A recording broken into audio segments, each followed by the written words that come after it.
All right, welcome everyone to the NPDA data platform demonstration webinar. Thank you all for joining today. I can see there's exactly 100 attendees, but it's just dropped to 99. So thank you all for joining. Really pleased that everyone has been able to come along and see this demonstration. There'll be enough time for Q&A at the end, so we'll please feel free to use the chat and enter your questions, and we'll look through those at the end of the webinar. I'll start off by doing a round of introductions for everyone on screen, and then we'll discuss the benefits of the new webinar, why we've made this change, and what's different about this platform compared to the last one. And then we'll do a demonstration. We'll enter some fake data into the platform and run through all the different features and functions that you can use. So I'll start off with introductions. I'm Amani Graham. I manage the NPDA here at the college. I'll go around my screen to Richard. Hi everyone, I'm Richard Shepherd and I'm the NPDA project coordinator. Justin. Justin Warner, I'm the clinical lead for the NPDA. I'm based in Cardiff. Thank you. Simon. Hi, I'm Simon Chapman. I'm a diabetes doc in King's in South London, and I'm also one of the developers on the platform. And Michael. Hello, I'm Michael. Oh. I'm Michael Barton. I'm the. Oh, we're not good at muting.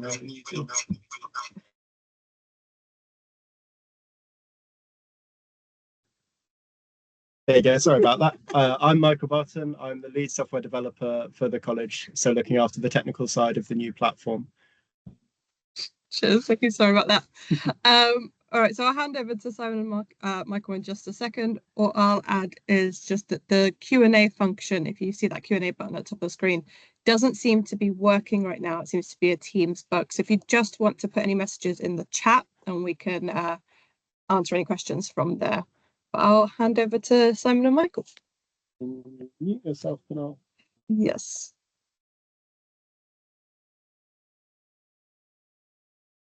Okay, hopefully we won't. Do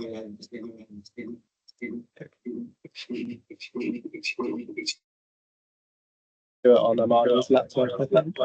If we don't. Hello everyone.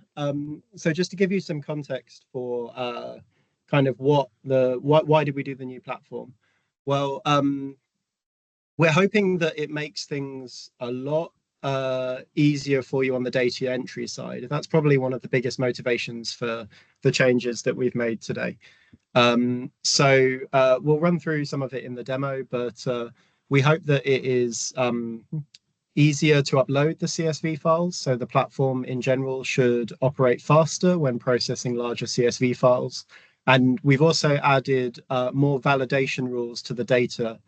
So you'll see some examples later on where it's showing you data quality issues upfront after upload. And we hope that those rules, whilst they might be a bit more picky than what we had before, will help you kind of improve the data set as you go, so that you're not waiting for kind of feedback on a quarterly basis to be able to improve your submissions. As well as the CSV uploads, you can also add data using what we call the questionnaire, where you type the data directly into the web platform. And there we've made some improvements to make that easier. Things like being able to fill in visit dates of within a visit from the visit date itself, and hopefully just make the process smoother. And kind of the whole motivation for us at the college is to make your lives easier with that. And also then to give you, data about, give you information about the data you're submitting us that helps you day to day. Because obviously you're submitting to the audit, but we want to give you, as well as the stuff you would expect to get back, things that you might find useful in your day-to-day practice. And just to tell you a little bit about how we manage the development of this. So there is a software development team within the college, my team, and we've taken this completely in-house. So we're strongly motivated to improve what we've built based on feedback from yourselves. So I'm really looking forward to the Q&A later where we can hear kind of how you found it, and we're very open to ideas for improvement, because for us as the college, it's all about making it as smooth and as easy as possible, and improving things to make your life easier, and ultimately, hopefully, to tell you something about your patients that you weren't able to find out before you put the data into the platform. I'll hand over to Simon briefly to hopefully give you a bit more context for how it can be useful in your day-to-day practice. Great. So I'm Simon. I am a diabetes doctor, so I'm kind of have to use the platform, and I hope I'm not being. We all struggle with audit, don't we? Audit is something that we just have to do, and the idea of creating this platform was to try and make it, rather than just a chore, to try and actually make it helpful, because we all have to submit our data. It's, we know that it's really helpful at driving standards in care. It's helpful in, improving the service we deliver and so on, and making sure that our kids have good control. But in the process of doing that, rather than just gathering a whole load of drop downs and gathering a whole load of data, a lot of this stuff is quite useful to the way you run your clinic. So, for example, on the reporting side, you've got that map there, hopefully you've seen, and that isn't really something that's required for the audits exactly, but because we gather postcode as part of what we're doing, largely to work out index of multiple deprivation, we thought, well, why don't we map it out? And that's actually quite cool, because then you can see all of your patients as a kind of scatter plot on a map. You can drop in index of multiple deprivation behind it, so you can see the communities that they come from. We can work out how far they have to travel as the crow flies to clinic, for example. So there's a whole load of extra little stuff that we can get out of the information that we already gather. And because it's largely in real time, I say it's in real time for people using the questionnaire, and it's kind of to some extent in real time. If you're uploading a CSV, then it's accurate at that point. So there are a whole load of benefits that, as a jobbing clinician, I think are quite useful, that we've been able to add in just off the existing data set that we already capture as part of the NPDA. So that's really the idea of it. It's meant to be something that we have to do for audit purposes to drive standards and so on, but also something that we can get actually useful information out of, in our day-to-day work as well. That's the idea anyway. Thank you, Simon. So I'll start with the demonstration. I appreciate that there are already some questions coming into the chat, but we'll look at those towards the end of the demonstration. Again, please keep your questions coming in, and we'll look at them afterwards. Perfect. So this is the homepage of the platform, and it's the first thing that you will see when you log in. Here I've got a sort of a made up site that we've got here for testing. But hopefully it gives you a sense of what yours would look like. If you've got access to more than one unit, you would first have to choose your unit to be able to see this homepage. But for the majority who only have access to one unit, this is what you would see. In this view called the unit report, you would normally see some summary data, but at the moment everything is 0 because I've not entered any data into this site yet. So I can start by entering data, and to do that I would click patient data. So because I've not entered any data into the site yet, I have to choose a method. So that's either CSV or questionnaire. CSV file is where you've either extracted a file from your electronic health record or something like Twinkle that has the data already in the correct format to be submitted to the NPDA, or you may have manually created a CSV file that you update throughout the year. Patient questionnaire is sort of like a form that you would complete for every single visit that gets updated. You would update regularly throughout the year as well. Either way is completely fine. It's whatever you choose for your unit locally and what you would find best for data entry. We suggest that you stick with one method for the audit year, and the reason is if you switch between the two, data may be lost as you overwrite anything you've entered by questionnaire. But when you first enter data, you choose between two. For the purposes of this demonstration, I'm going to do CSV file, but I will show you a little bit of what questionnaire looks like as I do that. So once I select CSV file, I can download the CSV template. If it's my first time, I need a template to fill in. But it's also helpful to check that your column headers are the same as what we're expecting to receive. I'll choose my file. Here I've got some dummy data. It is not real patient data at all. It's all completely automatically generated data that we've made up, but hopefully useful for this demonstration.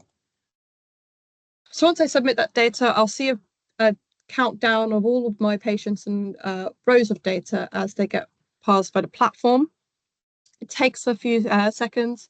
This is a sort of medium-sized file, and that was fairly quick. A larger file would take a little longer. I click View Patients. I can then see a quick view of all of my records.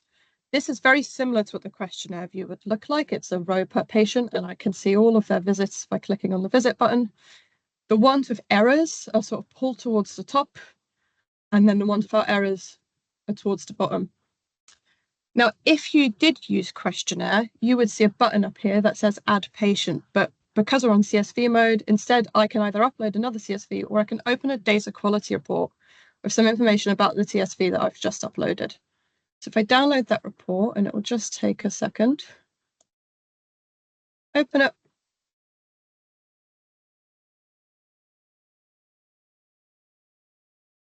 There we are, it's just taking a second.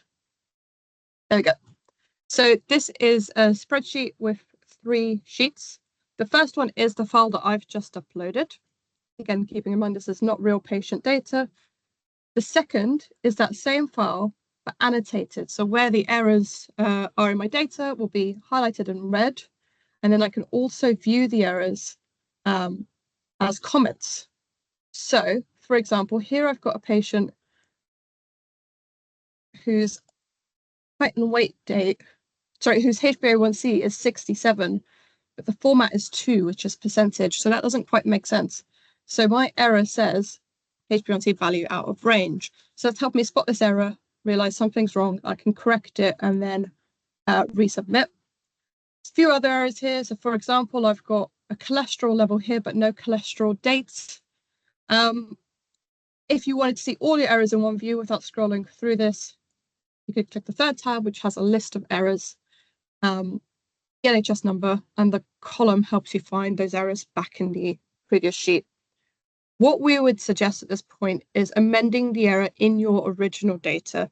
So if you exported the data from your electronic health record, we'd say you amend the error there and take a new export. And the reason we say that is because in the future, when you need to take a new export, that's already been corrected. You're not having to do it again.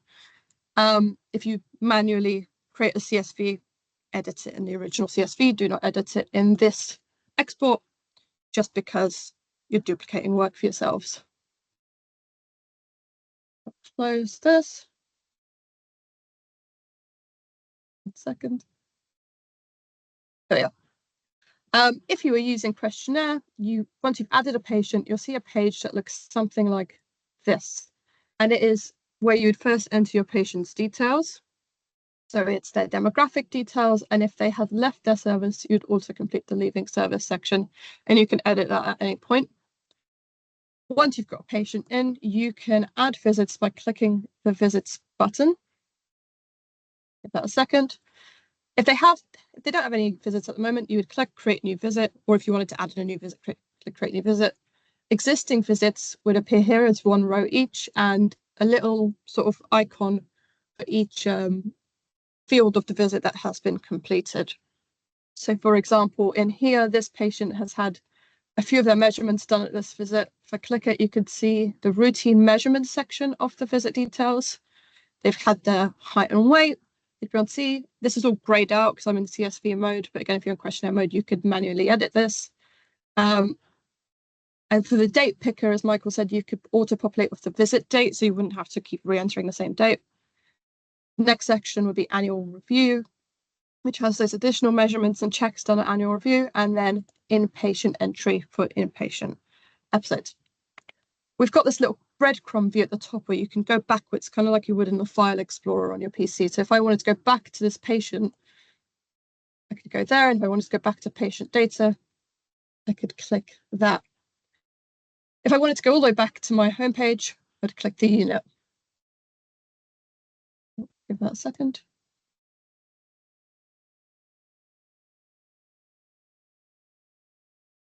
There you go. So now that I've entered some data, I've got some reports that have been generated. So I'll start with the patient report, which gives me some data, summary data at patient level that can help me quality assure what I've just uploaded. Again, we'll give that a second. There you are. So patient report is in 6 sections, and each section has a number of metrics at patient level, mostly for type 1 diabetes.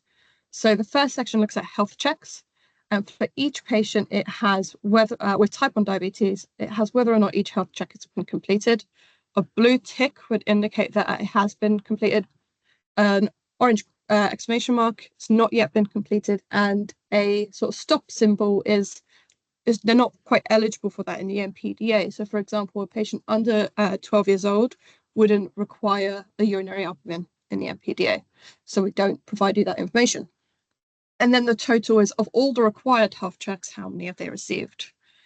Now, there will be some patients with an incomplete year of care where you may not need to review whether or not they've had their health check. So these are patients who have transferred out of your service or who are newly diagnosed, so haven't had a full year for all the health checks to be completed. They are at the bottom of the list. So you can still see them if you'd like. We've just pushed them straight to the bottom and they're highlighted in orange here. What you can also do on this page is bring to the top those who are interested in following up. So for example, if I wanted to see the few patients who haven't got their blood pressure complete, I could use these sorting buttons to change the order. So this shows me all of those who don't need their blood pressure first. And then, oh, wrong way, that's why. If I change the order, it will show me those who are due a blood pressure who've not yet received one. And you may find that helpful for following up in advance of annual reviews, making sure that everyone's had their checks. You may also find it helpful for quality assurance. So if you know that that has been done, but it's showing as incomplete on the platform, then you know there's likely an error in the data that you can amend. Second tab looks at additional care processes. So these are further health checks. Again, some for age 12 and above, or actually just smoking status for age 12 and above, and referral to smoking cessation service. Similar to before, blue tick means it's done, orange exclamation mark means it's not done, and you can reorder using the arrows. Third tab looks at care at diagnosis, and this is slightly different. So we'll only show the patients who are newly diagnosed in the audit year who require some health checks at diagnosis. So carbohydrate counting education, in which you have 14 days from diagnosis in the NPDA to complete. So we give you the date of diagnosis, the date plus 14 days, which is sort of your deadline, and then whether or not that's been met in that time. And if a celiac and thyroid screening where you have 90 days, it's you have your sort of deadline here and then a tick to indicate it's been done or not. Then have an admissions section, which looks at inpatient admissions in the audit year, and that is based on last few tabs, the CSV or the last tab of the questionnaire. So we've got a row per patient here that's had an admission in the audit year, the number of admissions, and also the HbA1c, so you could see a bit more information about these patients specifically. And then also the number of DKA admissions. Go to treatment next. Again, this is also just type 1.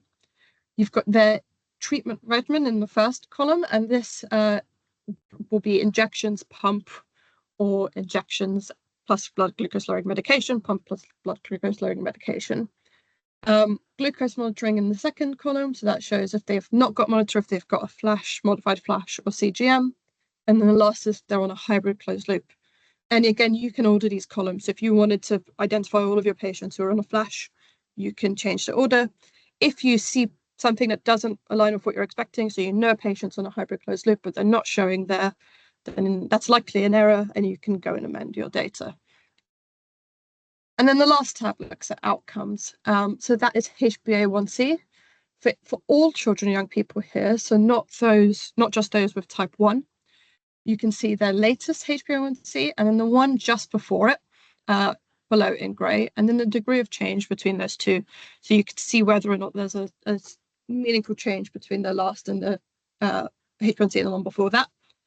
If there's not been 3 months between HbA1cs, you'll see this little sort of exclamation mark just to let you know that there's not been a full 90 days in between HbA1c measurements.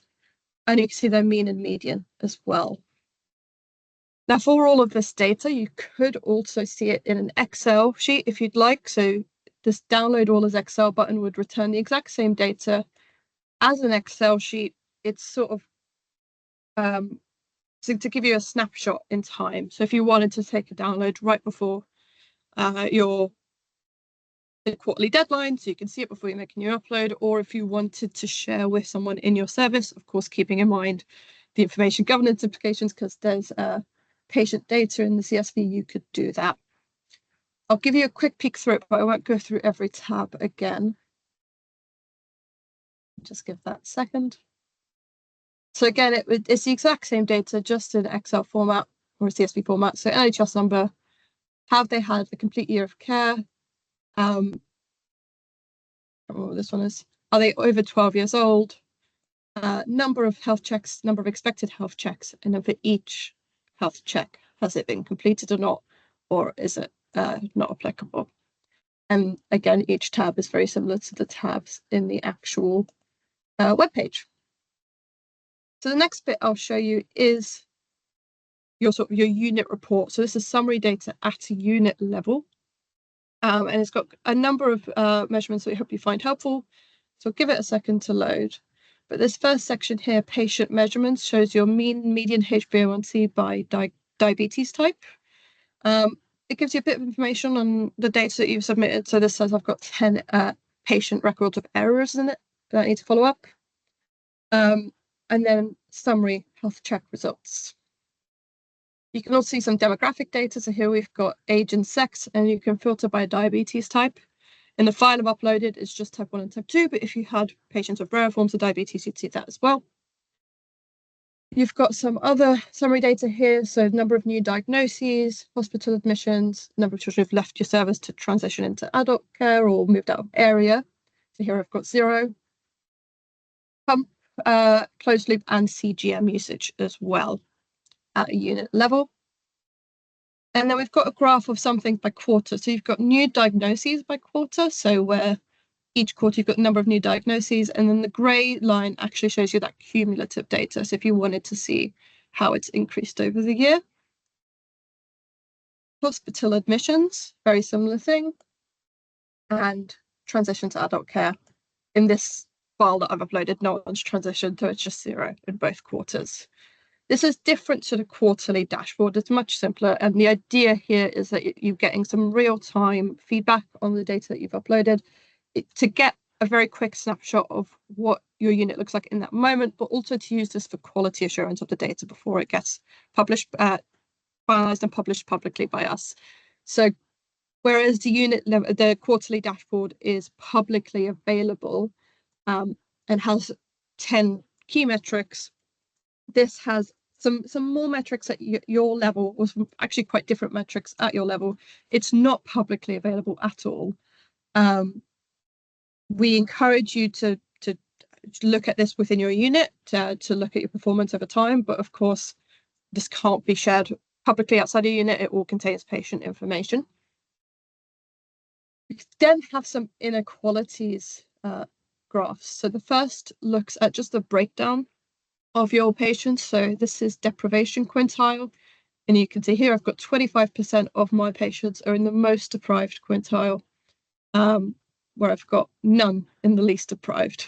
And I've also got ethnicity here. So you can see an ethnicity breakdown here. For example, 13% are white, but 6% are unknown. And then so you can also see these results by HbA1c. So you can see sex by HbA1c in these box plots. For these sort of outlying item measurements, you can hover over and see who those patients are. So it's got the NHS number in the hover. Again, keeping in mind, in this example, it's dummy data. Same for deprivation quintile. And then for diabetes types. And with the box plots, this dotted line here, I know it's a bit hard to see on the screen now, but the dotted line is the mean H1C in that group, and the solid line is the median. And then hopefully those little tails at either end can show you the spread of the data as well. And then lastly on this page, you have your map.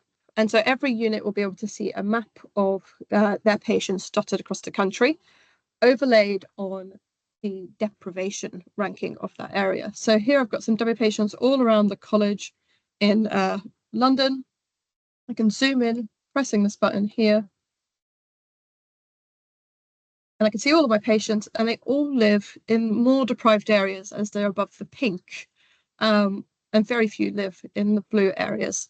If you're on the boundary of England and Wales, you'll see different colour gradients for England and Wales, and that's just because there's different ways of quantifying deprivation in those areas. I can hover over my patients and see their NPDA ID. And if I go back to the patient list, then I can search the ID and find out who that patient is. And you can also get some summary metrics here. So the maximum and minimum distance travelled, the standard deviation, and mean and the median. So you can get a sense of if patients are travelling a bit further. You can also identify those patients that maybe live a bit more rurally or in more deprived areas using this map. And then the last thing I'll show is your user management. So if I go click my initial here at the top and go to manage users, I can see all the users at my site. So here we've got some test accounts, and we've got one of them has been made inactive. And what I've done there is I've deactivated that account, so that user can no longer log in without the NPDA team reactivating their account. So if someone leaves your service, for example, and you don't want them to be able to access your data on the platform anymore, you can deactivate their account. And you can do that just by clicking on their unique ID and then pressing deactivate. I'll go back to the list for now. If I wanted to create a new user, I would just click add NPDA user here, enter their details and select a role. Coordinator role is able to create new users. So if you're not a coordinator, you wouldn't be able to do this bit of the demo. Editor users can edit patient data, but they can't create new users. And readers can only view the platform. They can't edit any users or edit any data. Back to the list. Right. Otherwise, I think that is everything, unless I've missed something. But after that, I think we'll move on to the Q&A. I can see there's a lot of messages, questions in the chat. I'll stop sharing for now, but if you have any questions about the platform, I can share again. Can I just say one other thing? There's one other cool feature, which is that you can type, if you're wanting to see a summary of all your patients in a given clinic, in the patient view and the patient list, you can put all of the NHS numbers. You can, just so long as you separate them with a comma, you can have like maybe bring up a list of 10 patients or something if you're wanting to see a summary specifically of them. It's just another little thing. It's not always very easy to find, but it works, I think. Yes.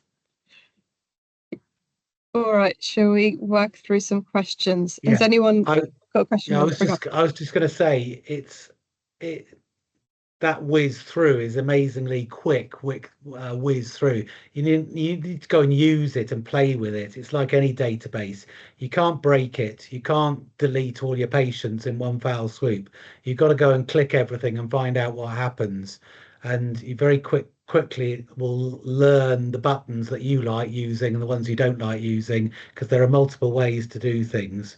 So do play with it, as I say, and let us know if there are things that don't work or it's not quite what you were expecting, because we can alter these things. It now belongs to the RCPCH, so it can be done pretty quickly, whereas previously it would take months and months to change something, but we can do things pretty quickly. So shall we go through these questions? Yep.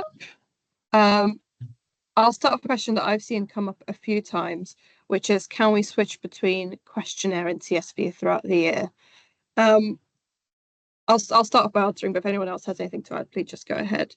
So the reason we sort of discourage it is because when you switch from the big reasons, when you switch from questionnaire to CSV, you risk overwriting everything you've entered by a questionnaire next time you upload a CSV.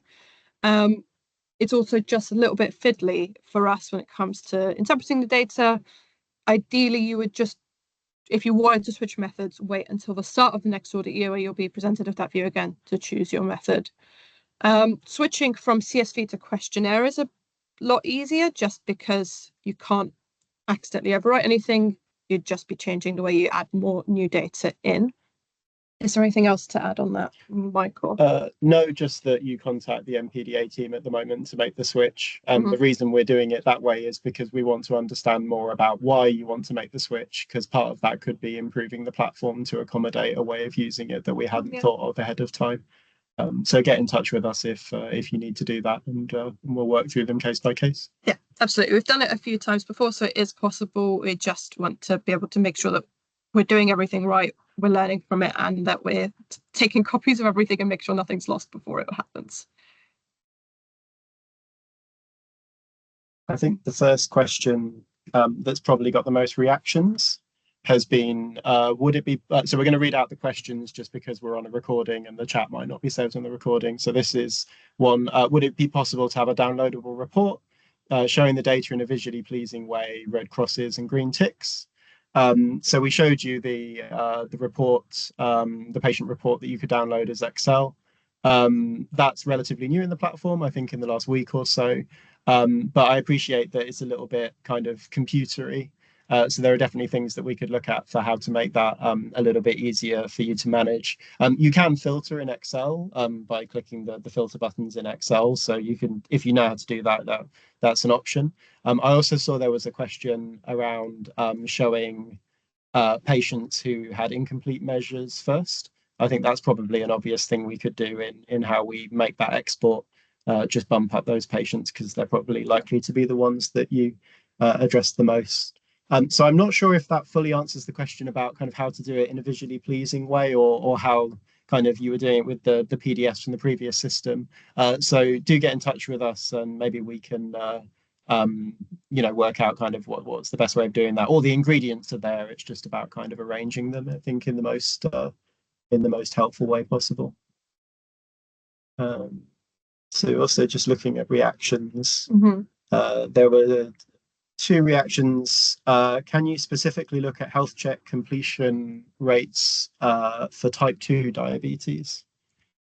So that is something we can do, and something we've been discussing. Is we prioritized when it came to launching the platform the type 1 view, which pretty much replicates what the last platform had, just to make sure we're able to get it done before we launched.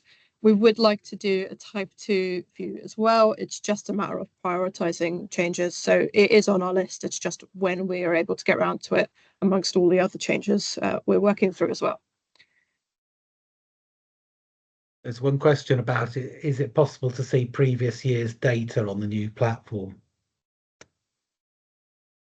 At the moment, no. We're working on it. Yeah, we have all that previous data. It's just not been uploaded into the platform. Again, it's just a matter of prioritizing work as we go with limited time between us. I think the other important thing to say is the platform is for submitting data, and it gives you an instant for feedback on that data that you've submitted to help you improve the quality. It's not your 3-monthly report, which you get on a dashboard, and it's not your gold standard, which is your annual report that you get. It's purely to help you make sure you get all your data in and iron out any errors that are there, rather than using those graphs at the beginning. They're just really to help you. They're not necessarily for you to use in the public domain. So you can't go to chief executive straight away and say my H1C's come down, because when you come to your 3-monthly report and your annual report, those are the gold standards, really. Yep, exactly. So I'd encourage, if you did want to look back at your data from previous years, to start with your unit level report. If you can't find your unit level reports, please just email the NPDA team and we can find it for you. Keep going. Yeah, I think maybe should we start from the top? and then do the ones that have reactions, perhaps, just in the interest of answering ones that were asked earlier on. I'm just reading one. So does HiCom Twinkle system have the same headings as your new upload system? Yes, it does. If you find that there's an error, we can speak to HiCom, or we can sort of relax our rules to be able to accept the HiCom headers. And in the future, as we make changes, we'll be speaking with HiCom as well, so they are able to adapt to any changes to the NPDA. Yeah, but the data set for this year is the same as last year, so it hasn't changed. It will change in April next year, and we will work with HiCom to ensure the CSV file extract is appropriate. Exactly. There was one here. Does the percentage of completion on the patient report for health checks show the percentage across all your patients, or it used to just show it per page? That's a bug that we fixed a few weeks ago, so it should now show the percentage completion rate for all your patients. And if that's not matching up, let us know and we'll investigate it. But we also have open tasks in our list for doing the same percentages for the other tabs yet, but we haven't been able to get around to implement it. We probably won't talk too much about this here on this webinar, but the roadmap of what we're thinking of working on the platform is open, so we can share the link to that. As part of what we do at the RCPCH, we develop all our software in the open, so you can see what our next priorities are and feed into that if you wish. Thank you. Yeah, if there are any software people out there that are interested in contributing, we're interested in talking to you. Yes, it's all open source. Previous What about NPDA this? used to have HCL start dates. Is there an area on the platform where you can see HCL start dates? We don't actually collect HCL start dates or any treatment start dates. We go based on the visit date, but we can't be sure that at the time of the visit is the time HCL started. We just find the first time HCL appears. So all that to say that we don't show HCL start date because we don't collect that data. I appreciate NHS England try to interpret the data to find the HCL start date based on the first time you enter it, but it's not quite how the NPDA use that information.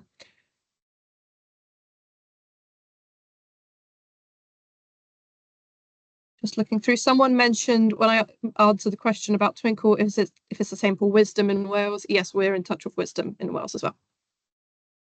I haven't checked if their CSV headers are the same as what we received, but if there's any error, just let us know and we can speak to them and make sure it's the same or adapt our platform again. So there's a couple of questions about errors. I think possibly the frustration might be that we're a lot more rigorous than the old platform used to be. The old platform was much more permissive about what you could put in, and what was actually happening then in the back after the audit had been submitted and everything. The NPDA data team was spending ages and ages cleaning the data. And the idea is that what we're trying to do is do all of this validation up front. So although it is a little bit frustrating when you've uploaded all your patients and then you suddenly find they're all covered in little red exclamation marks, and you didn't get red exclamation marks in the past and you're getting them now, I can see why that would be irritating. If you use the questionnaire, this all happens at the get-go. So we use the same validation rules are applied to the questionnaire as they are to the CSV. And the idea is that if you can make the amendments in your clinical platform, let's say in Twinkle or whatever, then once you next download it, then all of those red question marks should disappear. But there are likely to be small differences between what you had previously and what you get now. And it's meant to be, although it's a bit more painful now, the idea is it will be easier in the long run for everybody. And it'll get a better data quality, particularly if we're reporting, albeit as Justin says, the reports are kind of in real time and we can't totally rely on them because it hasn't been through the data team to produce a final report. But it is quite helpful to have good quality data right live so that you can make, some basic assessments of it. Just to add a little bit on what we flag as errors after a CSV upload as well. An error does not mean that your data will not be included in the audit. The error we're flagging is because the system thinks there should be things to change or improve, but it's all saved. So rows that have are flagged as errors are still saved and will still be included in the audit at the end of the year, even if there are still errors attached to them. So, Libre sensors, are they flash? That's a really good question. I think probably still are, but flash glucose monitoring is already like a thing of the past, isn't it? So there is some guidance in our data set for whether a Libre is considered flash, but I don't know it off the top of my head, and I think it depends on how the patient is using it. So I would check our data set for that guidance. That is on our webpage if you go onto the data submission page. There's one here that there used to be an HbA1c chart showing the average per month. Yeah, we don't have that in the platform yet. No, we at the moment you just have HbA1c quarterly, and that's in the quarterly dashboard. And I encourage you to use that if you wanted to see your HbA1c over time, just because that's been validated by the NPDA team to an extent, not as much as the annual report, but we have done that analysis. And we made a deliberate choice to do it quarterly just because of the time in between HbA1c measurements and clinic visits. So I'm hoping that's as helpful as monthly was, but do let me know if you feel that's missing. Similarly to really anything else in the platform, because it is ours and we can make improvements. If there are other measurements that you'd like to see, we can field all those requests and make improvements as we go. Of course, alongside other improvements that we're making in the time that we have available. So there's a question. Go ahead, Simon. I was going to say there's a question about duplicate patients, so kids that are moved between audit years. So basically, you can upload them twice, as it were. The same patient can exist in two different PDUs. Where that happens, in the patient list, you should see a little kind of building icon next to the NHS number. And if you hover over it, it should tell you which PDU they are also have a record in that audit year. It shouldn't really affect you and your upload. It means they've got obviously an incomplete year of care that year. And it's just super helpful for the NPDA team when they're trying to clean all the data and stitch it all together at the end. Thank you. There's one here. How can we share our data with our network manager? And I think we would say use the exports and then get in touch with us if it doesn't meet your requirements. If it's for the patient report, use the exports. I appreciate your network manager probably can't see your patient identifiers, in which case you can screenshot your unit level dashboard. So it's not quite an export, it's not built into the platform, but a screenshot should still allow you to take everything you want. And if it's a real need to get it as a PDF, please just let us know and we've got it all added to our list. I'm just looking at a question here that is, are the deadlines for quarterly submission flexible? Not really, no. And that is because we have deadlines to send the data to NHS England for the hybrid closed loop reimbursement. So we don't give ourselves a lot of time between getting the data and sending it off already. I think extending the deadlines any further would limit the NPDA team's ability to do things before the deadlines that we've been given. Yeah, that's unfortunately not flexible. The one at the end of the year is sometimes flexible if we find that there's a real issue in submitting data in time, and we can speak to units on a case-by-case basis if they need an individual extension.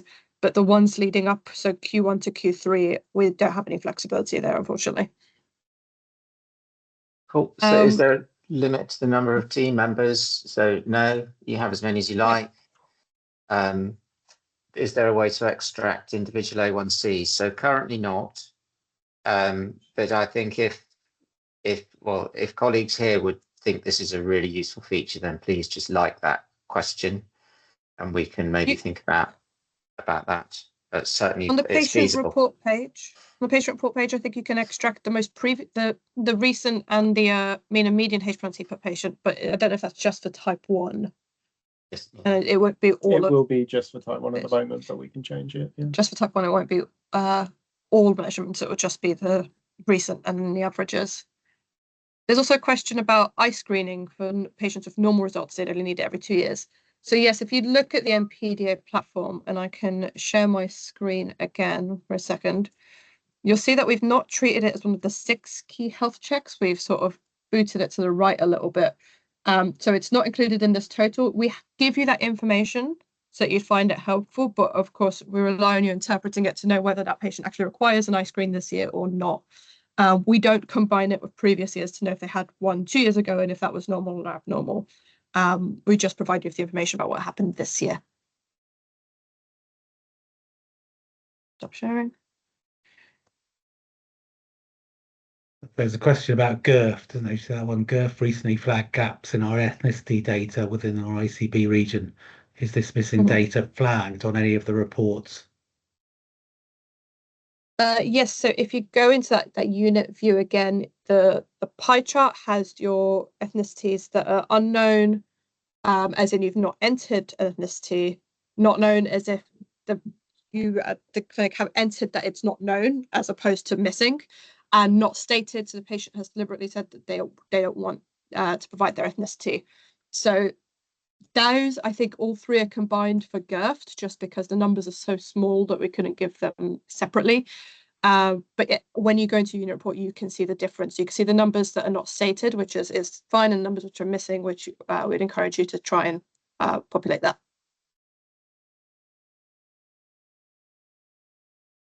Why do admissions require a visit date? So we obviously want to know how long people have been in for.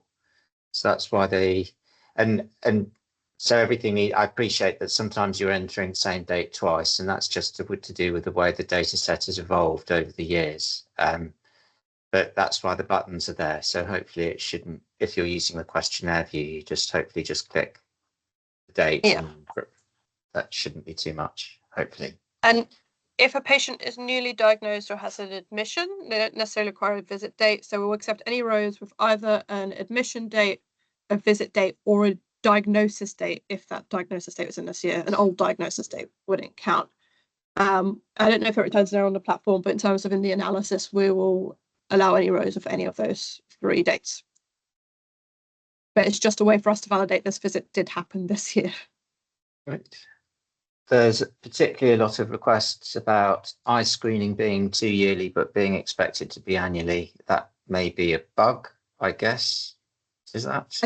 I think maybe we just need to be a bit clearer for messaging on the platform that it's we're just showing whether or not the eye screening has happened, and not necessarily that it's due, because we won't know if it's due based on our data.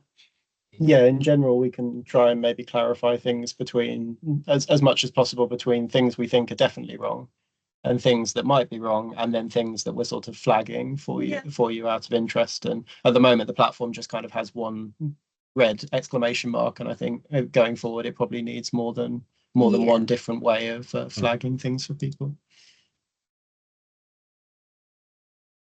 If a patient transfers to a service and we don't have a date of diagnosis, what date should be input? We normally say the first. If you know the month of diagnosis, do the first of the month. Otherwise, we've not been.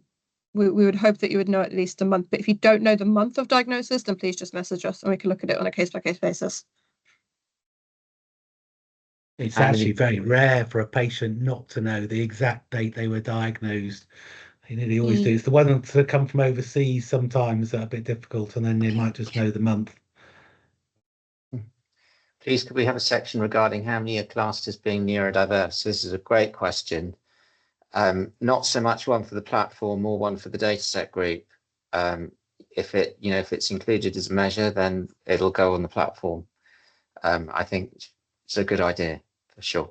Yeah, we're making changes to the data set for the next audit year, and there'll be more information coming out about that soon once it's all finalized.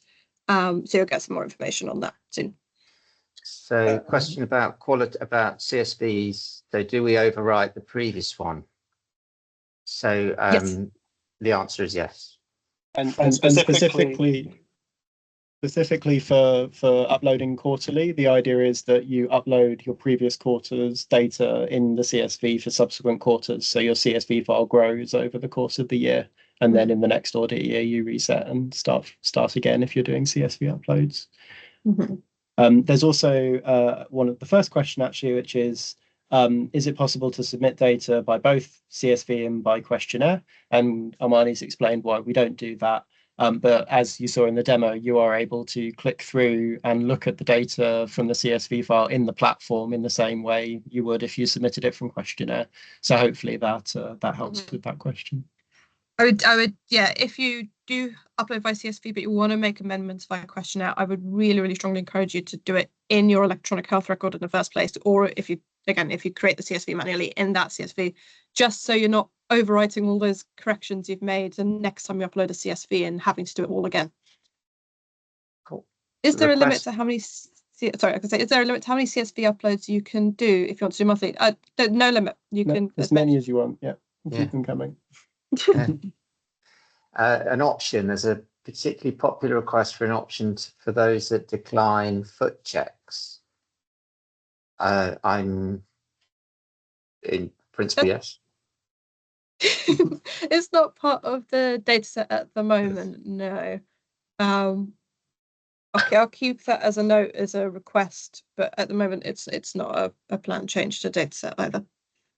And sorry, just on the carb counting question, I'll take that away and we'll look at that in the dev team while that's being flagged, because we've done a few goes around how we flag carb counting. Yeah, that's a common error just because it's something that happens at diagnosis, and I think it, depending on how you prepare your data, it pulls through in every visit that carb counting happened in this date a few years ago at diagnosis. So you're getting an error because the date is outside of the audit period, but we can look into that. I think it's another example of what we're saying, where something we might flag as an error might actually not be considered an error. We've kind of done it all with the perspective of a single CSV file rather than an ongoing submission. Question from Laura saying, Laura Knock, saying that there are errors in the must provide a date leaving the unit, but they're still under your care. That's possibly that there's a field that's got some white space or something in it. Not totally sure what that error is. That's probably specific to your own CSV or whatever. So perhaps if you could reach out to us independently, send us an email and we can look into that individually for you. That should be simple to fix. Thank you.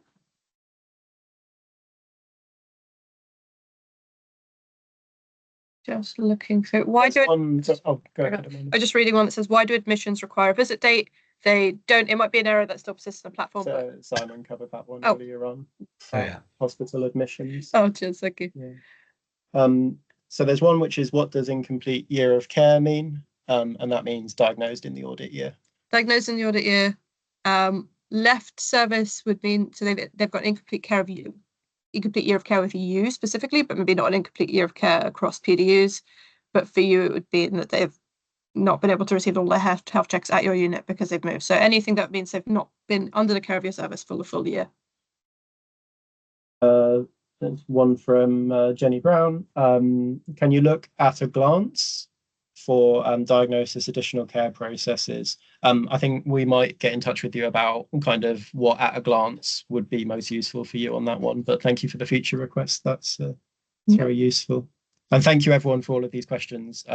We're keeping track of all of them. And so wherever possible, we can add these to frequently asked questions, update the user guide, and also add them to our roadmap. So I appreciate this is a bit of a kind of one direction conversation with everybody, but we're keeping track of all of these and making sure that that we get in touch if it's going to be useful.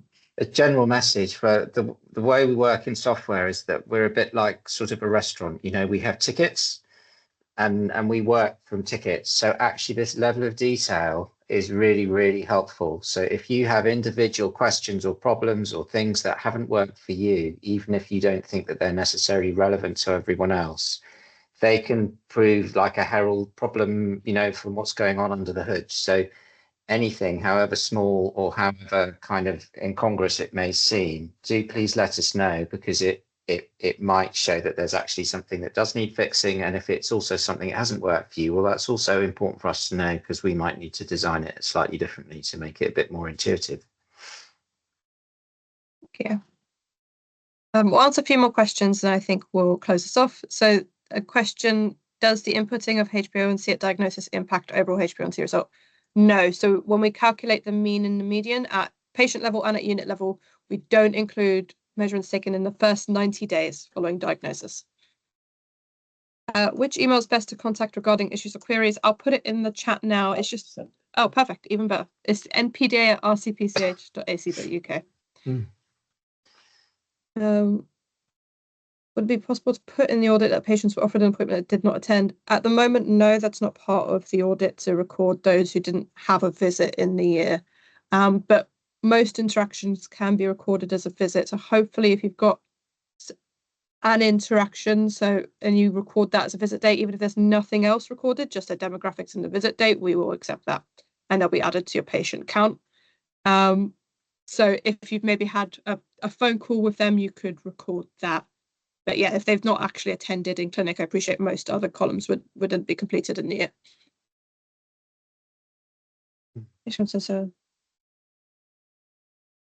There's this last question about when a patient comes into your service mid-year. From another country. Yeah. From another country. I mean, I think this is as a clinician, if I had a new patient come in, I think I would do all their annual checks when I saw them straight away. So all those things would be covered off. You're not going to think, oh, because the audit only wants a whole year of care, that I'm not going to do them because it won't be counted. I mean, surely you want as much information about that patient as you can gather if they've come from somewhere else. So I think that's a clinical scenario, really. Mm-hmm. Thank you. All right, were there any other questions we wanted to discuss here? I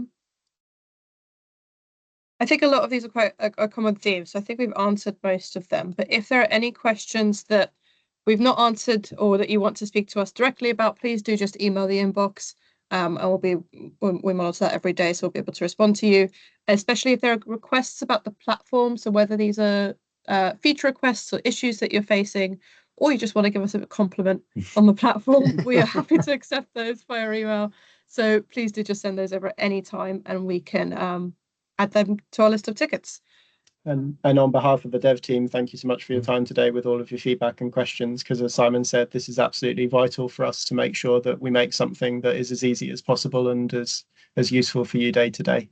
And the college is heavily invested in improving the platform going forward.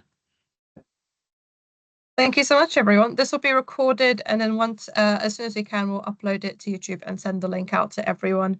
And again, thanks once again for your time. I'll end the event now.